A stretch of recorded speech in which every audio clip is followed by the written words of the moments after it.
si Michael walay lain kundi mao si Kristo. Si Michael Archangel mao si Kristo. Wa na mabasa sa Biblia. Panta. Ang ministry magasin gigamit niya nga wa daw magsulti si Ellen G. White na ang Catholic Church mao tinukod ni Kristo. Si Ellen G. White lagi wala magsulti. Pero ang inyong mga kadakuan, kining gitawag og ministry magazine, kung man ang ganang publisher man ninyo, inyo man yung pamphlets.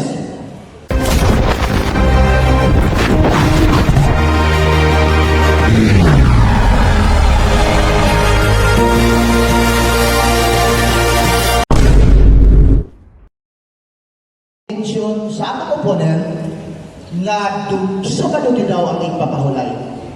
Pero akong tanahon, kami sa una, sa Seventh-day Adventist pa ko, gitawag na mo ang King James, gitawag ni o BB King James.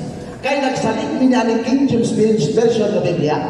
Pero akong tanahon, kung patungano na ang Biblia, kung kinsay nagbalhin sa ipapahulay, gikan sa Sabado, ngadto sa Domingo. Kining mga apostolis ng mga Katoliko. Atong basahon. Unang Korinto, Kapitulo 16, versikulo 2. Letra por letra. Upon the first day of the week, Sunday, which replaced the Jewish Sabbath, Saturday. Tawag. Let every one of you live by him the store of God and prosper him, that there be no gathering when I come. Kinsay nagbalin ang mga apostoles sumala sa Biblia. Ato niya pong basahon. Matod manggod sa atong opponent nga kung di mabasa sa Biblia, palpak pagtulunan. Sumala mga kaigsunan din sa Biblia, Buhat Kapitulo 20, ingon ang mga apostoles. Dili aksidente nga miingon si Lucas nga nagkatigom sila sa unang adlaw sa simana. Kinsa ni si Lucas? Usa sa mga apostoles sa pagtutubod sa simbahang Katoliko. Unsa gikan? Unang adlaw sa semana, sanglit ang mga Kristiyanos, milain man sa mga Hudyo, gilisa nila ang Sabado. Sa sunod na adlaw, mao ang Domingo. Wala. O nagamit ang atong opponent o kung di mabasa sa Biblia, panta. Sumalak sa ilang gitawag o giya sa pagtuon sa Biblia. Tanaw na ito ilang padudlo. Matod pa niya din matod sa ilang padudlo, mga kaigsuunan, atong tanawon ang ilang padudlo. Ingon din sa page 141. Usa si Michael walay lain kundi mao si Kristo. Si Michael Archangel mao si Kristo. Wa na mabasa sa Biblia. Panta.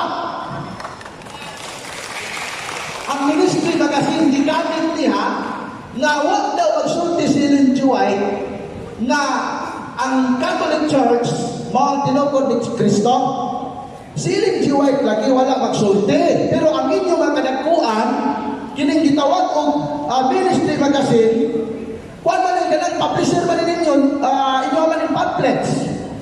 O niya, patay naman, Mr. Opponent, si Ellen G. White na ining panahon na. Kung buhin pa si Ellen G. White ining panahon na, mahimo ang Roman Catholic si Ellen G. White. Pero patay naman siya. Kanos ba namatay ang founder sa Seventh-day Adventist? July 16, 1915. Kanos ba na-establish ang ministry magasin na gigamit ni Brad Paul o ni Brad Jonah? Yara. The Ministry Magazine Ministerial Association of the Seventh-day Adventist Headquarters, Tacoma Park, Washington, D.C.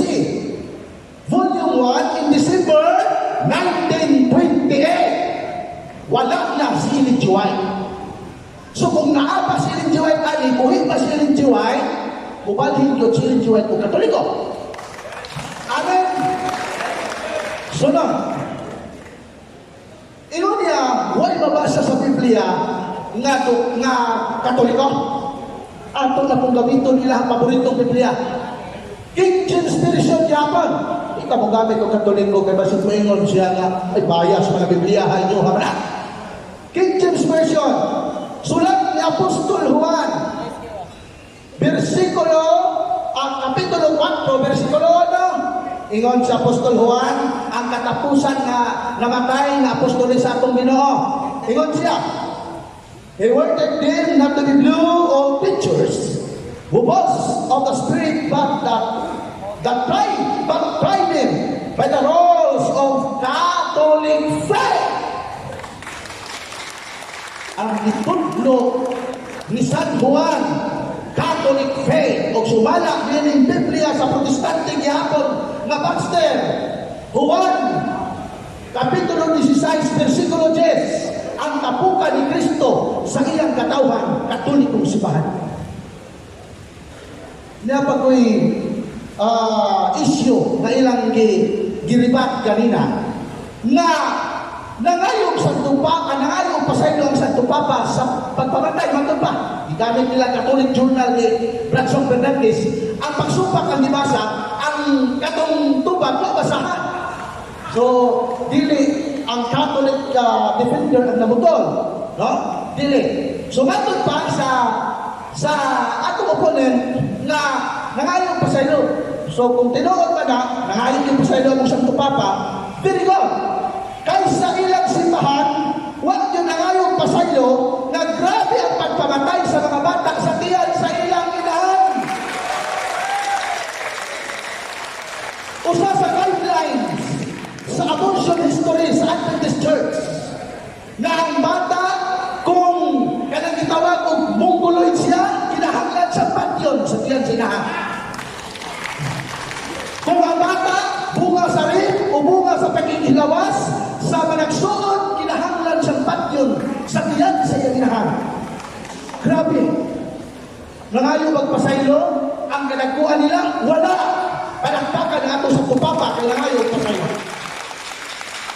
Igamit niya ang gitawag o katong Inquisition, mga igsoon sa panahon sa Inquisition. Ang history nagtugan na doon ay grabing pagpamatay sa mga protestante, sa mga katoliko. World history, kung gamit nagbasahod, di lang kay, ang katong gigamit kanina sa tumupunin, katong blue nga libro, mga katong nila atoa, kung wag ito niya po daw, tinuod to, dapat ka ng utol na ng librohan, ibalhin na sa ilahan sinta. Huwag man ibalhin. Nagpabilin man na pari sa simbahan, ang tinuod ang mga akusasyon nila. Kung sa gingon sa mga libro, mga kaiksona, niya, ingon sa dinit, Catholic and Protestant persecuted one another, often in the cruelest way. So, ang Katoliko, mibalos lang sa mga Protestant. Kaya kung di ka mabalos, mahurot pa kita. Mga kaigsunan na ang gigamit pinay oras.